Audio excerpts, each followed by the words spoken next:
Khan sir के bodyguards पहले गिरफ्तार हो चुके हैं। दोनों बॉडीगार्ड, इनकी गिरफ्तारी हुई है। बॉडीगार्ड कह रहे हैं कि खान सर के कहने पर हमने गोली चलाई थी। खान सर ने कहा था गोली चलाओ, हम देख लेंगे। आप लोगों ने गोली चलाई थी, आप लोगों ने गोली चलाई थी, गोली चलाई थी आप लोगों ने। घाट साहब बताइए, घाट साहब बताइए, घाट साहब हेलो, आप गोली चलाए थे, किसके कहने पे गोली चलाई थी? कहने पे गोली चलाई थी।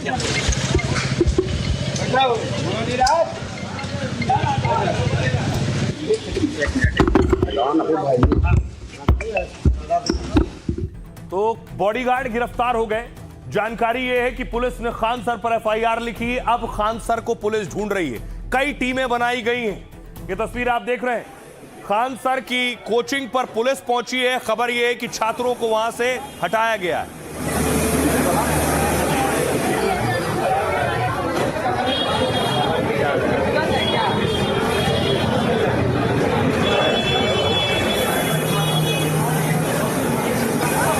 जलन ऐसे ही नहीं है। हिंदुस्तान में करीब 60,000 करोड़ रुपए वाला प्राइवेट कोचिंग का बड़ा बाजार है। लाखों बच्चे इनमें पढ़ाई करते हैं। इसमें भी बिहार की तूती बोलती है, क्योंकि पटना कोचिंग कल्चर के बड़े केंद्रों में शुमार है। लेकिन इसी बिहार के दो सबसे बड़े कोचिंग किंग भिड़ गए हैं। खान सर और रोशन सर की वर्चस्व की लड़ाई गोली बंदूक और मारपीट के साथ सड़क पर आ गई है।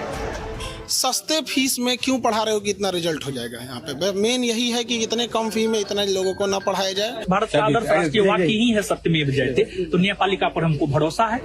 कोचिंग मार्केट पर दबदबे की दौड़ ने ऐसी जंग कराई कि एक कोचिंग मास्टर जेल में बंद है और दूसरे किसी भी वक्त सलाखों के पीछे जा सकते हैं, क्योंकि पुलिस गोली चलवाने के चक्कर में खान सर की धरपकड़ में लगी है। और आइए अब आपको बताऊं कि पुलिस खान सर को ढूंढ रही है। खान सर के बॉडीगार्ड्स ने कबूल कर लिया है कि गोली किसने चलवाई। खान सर पर गिरफ्तारी की तलवार लटक रही है कभी भी किसी भी वक्त। जब उनके दोनों बॉडीगार्ड को पुलिस के सामने कबूल करवाया गया, पुलिस के सामने कबूले हैं बॉडीगार्ड, जिसमें उन्होंने कहा कि हमने खान सर के कहने पर फायरिंग की। जिसके बाद पुलिस के रडार पर फैजल खान उर्फ खान सर आ गए। पटना पुलिस ने हाई लेवल बैठक की और टीमों का गठन किया है। DIU यानी डिस्ट्रिक्ट इन्वेस्टिगेटिव यूनिट को यह जिम्मेदारी सौंपी गई है। पुलिस की स्पेशल टीम ने गिरफ्तारी के लिए छापेमारी शुरू कर दी है। और यह सब हुआ उस वीडियो के बाद जिसमें फायरिंग होते दिखी थी, जिसमें खान सर के बॉडीगार्ड ने कोचिंग के बाहर गोलियां चलाई। जिसके बाद कल खान सर और उनके बॉडीगार्ड से पूछताछ हुई थी। फिर पटना पुलिस ने दोनों बॉडीगार्ड्स को गिरफ्तार किया। पुलिस की नई FIR में दोनों बॉडीगार्ड और खान सर का नाम अब जोड़ लिया गया है। FIR के मुताबिक खान सर के दोनों बॉडीगार्ड ने पुलिस को बताया है जब हिंसा हुई तो खान सर ने उन्हें गोलियां चलाने के लिए कहा था। दावे के मुताबिक खान सर ने कहा कि तुम गोली चलाओ, बाकी मैं देख लूंगा। जिसके बाद हम दोनों बॉडीगार्ड ने अपनी बंदूकों से 2-2 राउंड गोलियां चलाई, जिसका वीडियो सामने आया तो पुलिस ने दोनों को उठा लिया। FIR के मुताबिक बॉडीगार्ड यूपी के मैनपुरी और कासगंज के रहने वाले हैं, जिन्हें खान सर ने नोएडा की SPS सुरक्षा एजेंसी के जरिए रखा हुआ है। सुनिए जरा पटना के SSP क्या कह रहे हैं इस पूरे मामले में। FIR में लिखा गया है कि खान सर ने कहा है कि गोली चलाओ, हम देख लेंगे। तो मैंने कहा आप लोगों को कि जो सबूत आएगा उस बेसिस पे कार्रवाई की जाएगी। अभी फिलहाल जो लोग वीडियो में दिख रहे थे उन लोगों को भेजा गया है। अभी अनुसंधान जारी है और आगे जिससे कार्रवाई होगी। जिस तरह का भी लोग एविडेंस आएगा उस सबसे कार्रवाई होगी। और इसमें जिसके ऊपर भी एविडेंस आएगा, विधि व्यवस्था या अपराध इसके ऊपर भी होगी, उन सब पे सख्त कार्रवाई की जाएगी। उनके हथियार जब्त करके फसल जांच कराया जा रहा है। आगे जो जांच में आएगा और उसके सबूत जो मिलेंगे हम लोग को उस तय करेंगे। अब आइए आपको पूरी कहानी बताऊं कि खान सर कैसे लपेटे में आ गए। पहली तस्वीर देखिए। यहां से शुरू हुई लड़ाई जब खान सर के गार्ड, कोचिंग के बाहर के गार्ड की पिटाई हो रही है। तस्वीरें देख रहे हैं आप, गार्ड की पिटाई की तस्वीरें हैं।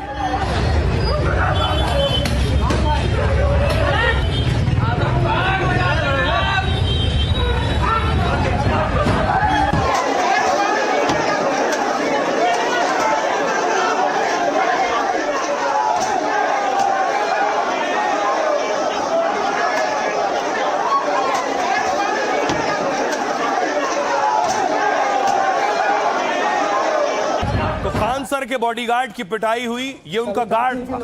उसके बाद देखिए घायल हो गया तो इसे कंधे पर बिठा कर ले जाया गया अस्पताल। सब स्टाफ ही के लोग लेके भागे हैं और जान बताते हुए निकल रहे हैं। आप देख सकते तस्वीर में कैसे घटना दर्ज किया है लोग, उनको पूरा सीरियस है। सब स्टाफ ही के लोग तो आप कंधे पर देख रहे हैं, यही है खान सर का गार्ड। आरोप है कि रोशन सर के लोगों ने इसकी पिटाई की है, ये आरोप लगे हैं। रोशन सर के करीबी पर आरोप लगे हैं। उसके बाद गिरफ्तारियां हुई। गार्ड को गोली चलाते आपने देखी, उसके बाद बवाल हुआ। अब खान सर ने अपने छात्रों को क्या बताया उसका भी वीडियो सामने आया। ये आप देख रहे हैं, खान सर खड़े हैं, वीडियो के जरिए जैसे पढ़ाते हैं वैसे ही बता रहे हैं कि क्या हुआ था। जबकि सबके सामने ये लेके जा रहा है, मुद्दे से भटकाया जा रहा है। आप इसकी गिरफ्तारी करिए, ये आदमी कौन है और कैसे आता है 20-25 लोगों को उठा के लेके चला जाता है। 20-25 लोगों को एक साथ कैसे लेके, इसका नाम विकास या विवेक करके है। विकास इसने बयान दिया है। देखो हम लोग तो पढ़ाने वाला, हम लोग को इतना नहीं पता रहता कि कौन कहाँ क्या काम कर रहा है। एक क्या हमने पुलिस को इन्फॉर्म नहीं किया है। सेल्फ इसकी गिरफ्तारी पटना पुलिस से मांग करते हैं कि ये अभी तक बाहर हो रहा है, फाइल नहीं हुआ। मीडिया एक हिस्सा चला रहा है, मीडिया क्या कर रहा है, एक हिस्सा चला रहा है। आपके सामने हम रख दिए, आप बताइए, आप अनपढ़ तो है नहीं, इसकी गिरफ्तारी अभी तक नहीं की, जबकि सबके सामने ये लेके जा रहा है। तो खान सर मीडिया पर आरोप लगा रहे हैं, लेकिन मीडिया ही यह हिस्सा दिखा भी रहा है जो वो कह रहे हैं। बहरहाल खान सर अब मुसीबत में है बॉडीगार्ड्स की वजह से। खान सर के जो दूसरे प्रतिद्वंदी हैं रोशन सर, वो जेल जा चुके हैं। खान सर पर एफआईआर लिखी जा चुकी है, उसी एफआईआर में नाम जोड़ा गया है जो इसमें बॉडीगार्ड जेल गए।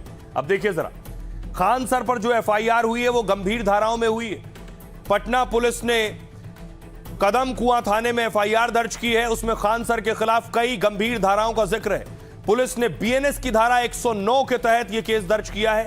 बीएनएस की धारा 109 में हत्या की कोशिश का मामला बनता है, यानी कोई किसी की जान लेने के इरादे से ऐसा कदम उठाता है जिसमें सामने वाले को की मौत हो सकती है लेकिन वो बच जाता है, जिसे अटेम्प्ट टू मर्डर कहते हैं। धारा 109 लगती है, पहले आईपीसी में इसी को धारा 307 कहते थे। बीएनएस की धारा 109 में दोषी को 10 साल तक की जेल हो सकती है।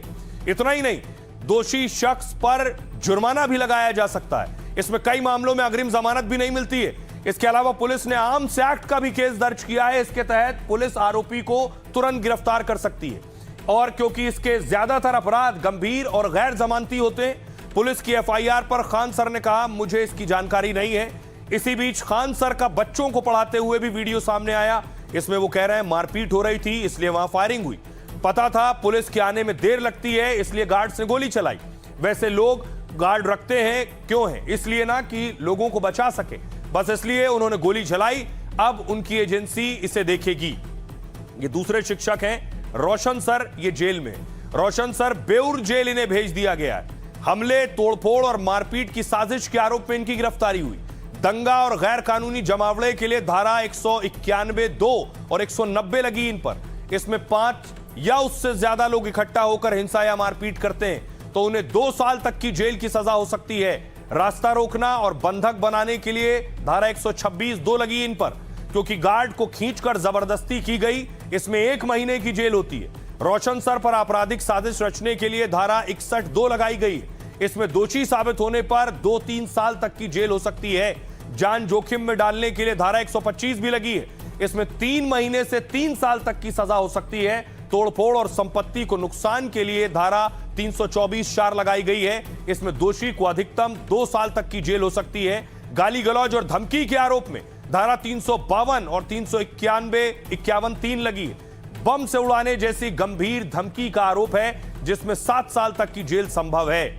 तो दोनों शिक्षक देखिए अब घिर चुके हैं, एक जेल चले गए हैं और दूसरे घिरे हुए हैं, उन पर एक्शन हो सकता है। सुनिए जरा क्या कुछ कह रहा है घायल गार्ड जो है और जेडीयू नेता नीरज क्या कर रहे हैं।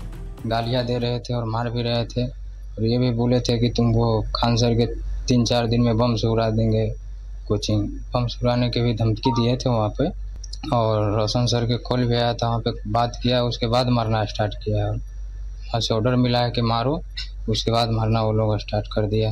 अचानक आया ज्ञान बिंदु का जो टीचर है रोशन सर का आदमी, विकास कुमार, और हमको पकड़ लिया, पकड़ के बाहर किया। बाहर आ गया अभिषेक भी था वहाँ पे, और प्रिंस था, रोशन सर के भाई, सब मिल के वहाँ पे मारने लग गया हमको। लोहे के रड से बहुत बार मारा था हमको, इतना मारा था कि खून से पूरा हमारा शरीर गीला हो गया था, पूरा माथा फाड़ दिया गया था। हम नहीं रहेंगे तो उसको भी नहीं रह देंगे, बम से उड़ा देंगे 2-3 दिन में कुछ।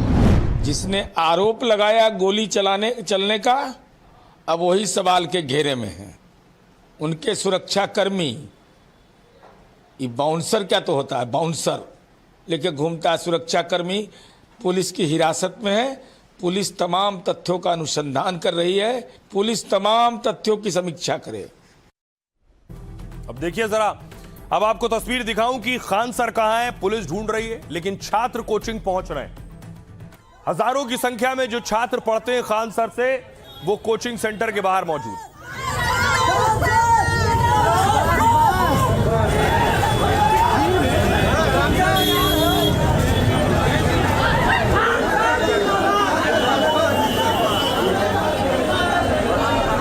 अब बड़ा दिलचस्प ये है कि कोचिंग सेंटर के जो हेड हैं या कोचिंग सेंटर वाले अपने छात्रों के चयनित होने की दावे करते हैं, बड़े बड़े दावे कि हमारे छात्र सेलेक्ट हो गए, इतने हजार और इतने हजार। अब देखिए जरा आंकड़े और दावे क्या कहते हैं। ये लड़ाई इस पर हुई, खान सर ने कहा हमारे ज्यादा लोग सेलेक्ट हो गए इसलिए परेशान है, लोग जल रहे हैं, हम कम फीस लेते हैं इसलिए लोग जल रहे हैं। अब देखिए किसके कितने लोग सिलेक्ट हुए हैं। बिहार पुलिस भर्ती परीक्षा में चयन का सबका दावा देखिए। खान सर की कोचिंग सेंटर का दावा है लगभग 12,000 छात्र सेलेक्ट हो गए बिहार भर्ती पुलिस भर्ती परीक्षा में। और ज्ञान बिंदु सर का दावा है कोचिंग का कि 10,000 हमारे सेलेक्ट हो गए। MIMT कोचिंग सेंटर का दावा है 4 हमारे सेलेक्ट हो गए, 4,000। अब जरा मजाक देखिए, कुल भर्तियां ही निकली थी 19,838, और इन सब को जोड़ दें, ये तो बड़े हैं, छोटे और होंगे जो अपने अपने दावे कर रहे होंगे, इन सब को जोड़ दें तो अपने आप में 26,000 हो जाता है आंकड़ा। यानी इन तीनों को जोड़कर इन्होंने 26,000 सेलेक्ट करवा दिए, जबकि भर्तियां ही 19,838 निकली थी। यह है एक और सच्चाई। तो कई बार बहुत से कोचिंग सेंटर झूठे दावे भी करते हैं। इसमें कौन झूठ बोल रहा है, कौन सच बोल रहा है नहीं पता, लेकिन इसको जोड़ेंगे तो आंकड़े कुछ और आ रहे हैं। उसी तरह सुनिए जरा एक कोचिंग हेड रहमान सर क्या कह रहे हैं। एक कोचिंग है, उसने कहा कि 12,000 रिजल्ट आया है। एक कोचिंग बोला कि 10,000 रिजल्ट आया है, 22,000 इससे हो गया, और 5,886 रिजल्ट मेरा है। तो मैंने अपना रिजल्ट काउंट भी नहीं किया, तो वही लोग पूरा के 22,000 पूरा दे रहे, 23,000 पूरा दे रहे। तो ये लोग कोचिंग के नाम पर एकदम तथाकथित धंधा अपनाए हुए हैं, और पूरी तरह से जिस तरह से कोच के बच्चों को बिठाया जा रहा है, वो निश्चित रूप से एक दिन देखिएगा बहुत बड़ा दुर्घटना का कारण बनेगा। अब देखिए जरा, खान सर हो या रोशन सर हो, इनके अपने अपने दावे हैं, लेकिन ये खुद बहुत मेहनत करके यहां तक पहुंचे हैं, ये भी सच है। इन दोनों शिक्षकों ने बहुत मेहनत की। देखिए जरा, बिहार के खान सर देश के सबसे मशहूर शिक्षकों में एक हैं। वो नीट, BPSC से लेकर UPSC तक प्रतियोगी परीक्षाओं की तैयारी कराते हैं। 2019 में उन्होंने YouTube channel global study research centre शुरू किया, और आज इस चैनल पर करीब 2 करोड़ 30 लाख से अधिक सब्सक्राइबर हैं। अब कुछ कयासों के मुताबिक उनके पास 20 करोड़ के आसपास संपत्ति है, यानी बहुत निर्धन परिवार से आए और यहां तक पहुंचे। कुछ रिपोर्ट में उनकी संपत्ति 40 करोड़ का भी दावा किया जाता है। दावा किया जाता है कि वो हर दिन करीब 70,000 रुपए कमाते हैं। कोचिंग में UPSC वालों से 70,000 से 1 लाख रुपए तक फीस लेते हैं। पटना के मशहूर खान सर का जन्म उत्तर प्रदेश के देवरिया में हुआ था। उन्होंने यूपी की इलाहाबाद यूनिवर्सिटी से BSc और MSc किया है। इसके बाद पटना की कोचिंग में पढ़ाने लगे और फिर वहीं कोचिंग सेंटर खोल लिया। अब ये है रोशन सर, जिनसे लड़ाई है। खान सर की तरह ही रोशन सर भी प्रतियोगी परीक्षाओं की तैयारी कराते हैं। बिहार में उनका कोचिंग सेंटर ज्ञान बिंदु दरोगा फैक्ट्री नाम से मशहूर है। मुख्य रूप से बिहार पुलिस, SI और अन्य प्रतियोगी परीक्षाओं की तैयारी कराते हैं। कुछ रिपोर्ट के मुताबिक उनके पास करीब 2 करोड़ से 5 करोड़ तक की संपत्ति है। हालांकि आधिकारिक रूप से इसे लेकर कोई पुष्टि नहीं हुई है। दावे के मुताबिक उनकी कोचिंग की एप्लीकेशन पर 1 लाख से अधिक छात्र जुड़े हैं। पटना में उनकी ऑफलाइन कोचिंग में हजारों छात्र एक साथ पढ़ाई करते हैं। यूट्यूब पर भी 11 लाख के आसपास सब्सक्राइबर हैं, जिनसे लाखों की कमाई होती है। पटना के मशहूर रोशन आनंद सर बिहार के सहरसा के रहने वाले हैं। साधारण परिवार में जन्मे रोशन सर की शुरुआती शिक्षा सरकारी स्कूल में हुई। देश के बाकी छात्रों की तरह उन्होंने कोटा में इंजीनियरिंग प्रवेश परीक्षा की तैयारी की है। हालांकि आर्थिक परिस्थितियों की वजह से उन्हें इंजीनियरिंग का सपना छोड़ना पड़ा। 2014 में बिहार पुलिस की परीक्षा पास की, लेकिन फिजिकल टेस्ट में फेल हो गए। असफलताओं के बाद भी तैयारी जारी रखी और फिर उन्होंने छात्रों को पढ़ाना शुरू किया। सुनिए जरा रोशन आनंद और खान सर क्या कह रहे हैं। दबदबा था, दबदबा है और दबदबा बना रहेगा। दबदबा तो है ही है जी। एक बात जान लीजिए बाबू, रिजल्ट में ज्ञान बिंदु को पछाड़ने का औकात अभी बिहार के किसी एग्जाम में, हम स्पेशली बिहार की बात कर रहे हैं, बिहार के किसी एग्जाम में रिजल्ट में पछाड़ने का औकात पूरे भारतवर्ष के किसी संस्थान को नहीं। इस तरह की हरकतों से जो लोग करते हैं इससे किसी की चीज मनोबल को हम लोग तोड़ नहीं सकते। हम कल भी बच्चों के लिए कम फीस में ही पढ़ाते थे और आज भी बच्चों के लिए कम फीस में ही पढ़ाएंगे। भले कोई कोचिंग वाला इतनी निचली लेवल की हरकत करे, कोई भी बच्चे पढ़ाए, शिक्षा सबका अधिकार है, क्यों केवल नहीं का अधिकार शिक्षा का। अब आइए आपको दिखाऊं कि ये कोचिंग की लड़ाई कितनी बड़ी है। बेशक अलग अलग परिवेश से आए हो, मेहनत की, ये रुतबा हासिल किया, ये लोकप्रियता हासिल की, उसके बाद देखिए जरा कोचिंग अपने आप में एक बहुत बड़ा धंधा है, हजारों करोड़ का धंधा है। पढ़ाई अपनी जगह है, छात्रों को उनके मुकद्दर, उनके मकसद तक पहुंचाना अपनी जगह है, तैयारी कराना अपनी जगह है, लेकिन कोचिंग एक बिजनेस भी है और हजारों करोड़ का धंधा है और ये लड़ाई हजारों करोड़ के धंधे की ही है।